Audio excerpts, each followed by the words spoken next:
এই যে মাছ ধরার দৃশ্য।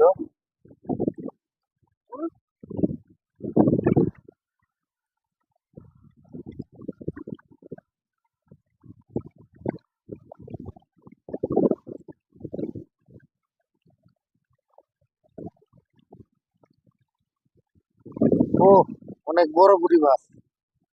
এই ওই যে আরো আছে, আরে বাবা, এই পুঁটি অনেকদিন পরে দেখলাম রে। এটির আগে আমরা কইতাম শাড়ি পিন্ধাইল পুঁটি, যে শাড়ি পরে আছে এই পুঁটি। আরো আছে, আরো আছে, আরো আছে।